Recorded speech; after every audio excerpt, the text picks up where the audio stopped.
வணக்கம். Shivani home kitchen நம்ம சேனலை சப்ஸ்கிரைப் பண்ணாதவங்க சப்ஸ்கிரைப் பண்ணிடுங்க. கூடவே வேற பெல் ஐக்கானை ப்ரெஸ் பண்ணிடுங்க. வாங்க வீடியோக்குள்ளே போயிடலாம்.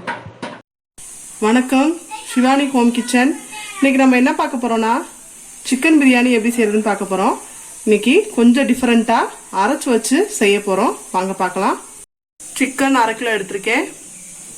பாஸ்மதி ரைஸை ஒரு அரை மணி நேரமாக ஊற வச்சுருக்கேன். 1/2 கிலோ எடுத்திருக்கேன். கொஞ்சம் தாராளமாக புதினா, கொஞ்சம் கொத்தமல்லி எடுத்திருக்கேன். பெரிய வெங்காயம், நல்லா ஒரு பெரிய வெங்காயத்தை நறுக்கி வச்சுருக்கேன். பச்சை மிளகா ஒரு 3 பச்சை மிளகா, 2 தக்காளி, கொஞ்சம் இஞ்சி, பூண்டு, மல்லித்தூள், தாளிக்கிறதுக்கு கருவேப்பிலை, நம்ம அரைக்கிறதுக்கு பிரிஞ்சி இலை, கல்பாசி, 3 கிராம்பு, கொஞ்சம் சோம்பு, மிளகு, ஒரு பட்டை, இதெல்லாம் அரைச்சி போட போகிறோம்.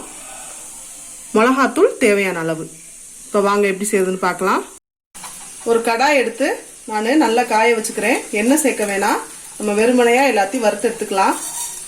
சோம்பு, மிளகு, பட்டை 1, பிரிஞ்சி இலை 1 இலை, கல்பாசி 3 கிராம்பு, எல்லாத்தையும் நல்லா வறுத்து எடுத்துக்கலாம்.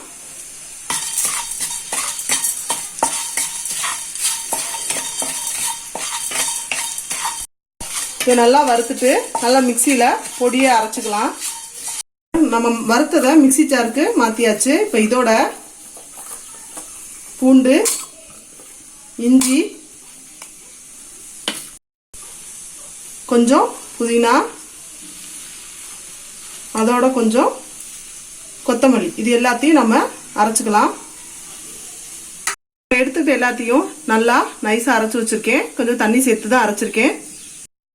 ஒரு கடாயில் கொஞ்சம் எண்ணெய் விட்டுருக்கேன். அதோட கொஞ்சம் நெய் சேர்த்துக்கிறேன். நெய் 1 ஸ்பூன் அளவுக்கு எடுத்துக்கிறேன். இதில் நம்ம பெரிய வெங்காயத்தை சேர்த்து வதக்கிக்கலாம். பெரிய வெங்காயத்தையும் பச்சை மிளகாவையும் சேர்த்து வதக்கிக்கலாம்.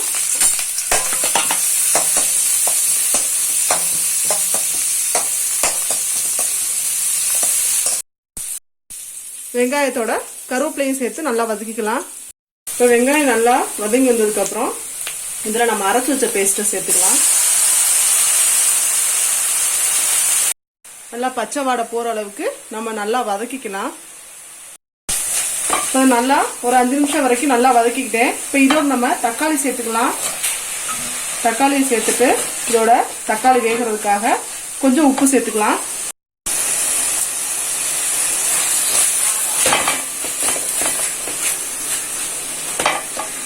தக்காளி நல்லா வதங்கி வந்ததுக்கப்புறம் நான் 1 ஸ்பூன் அளவுக்கு மிளகாத்தூள் சேர்த்துக்கிறேன். ஒரு 1/2 ஸ்பூன் மல்லித்தூள் சேர்த்துக்கிறேன். இது நல்லா கலந்து விட்டுலாம். இப்போ நல்லா கலந்துட்டு இப்போ இதோட நம்ம சிக்கனை நல்லா கழுவி வச்சிருக்கத சேர்த்துக்கலாம்.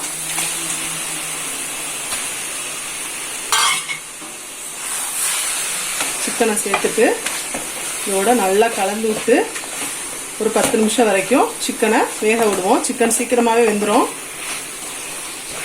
இது கொஞ்சம் பசங்களுக்குலாம் செஞ்சு கொடுத்தீங்கன்னா அவங்களுக்கு அந்த பட்டை கிராம்புலாம் வாயில் படும்போது பிடிக்காதுன்னுவாங்க. இது மாதிரி அரைச்சி போட்டால் அந்த ஃப்ளேவர் மட்டும்தான் கிடைக்கும். ட்ரை பண்ணி பாருங்கள். இப்போ சிக்கனை நான் ஒரு 10 நிமிஷம் வரைக்கும் நல்லா வேக வச்சுக்கிட்டேன்.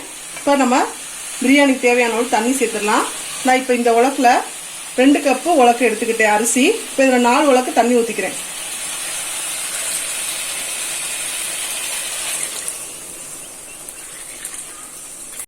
இப்போ பிரியாணி நல்லா கொதி வந்துருச்சு. இப்போ நம்ம அதுக்கு தேவையான அளவு கொஞ்சம் உப்பு சேர்த்துக்கலாம். உப்பு சேர்த்ததுக்கப்புறம் நல்லா அதோட கலந்து விட்டுட்டு இப்போ ஒரு 5 நிமிஷம் கழிச்சு நம்ம அரிசியை சேர்த்துடலாம். இப்போ நம்ம அரிசியை சேர்த்துடலாம். அரிசியை நான் ஒரு அரை மணி நேரம் வரைக்கும் நல்லா ஊற வச்சிருக்கேன்.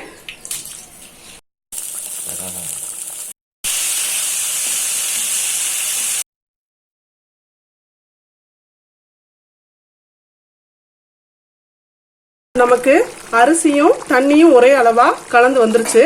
இந்த ஸ்டேஜில் நம்ம பிரியாணியை தம் போட்டுடலாம்.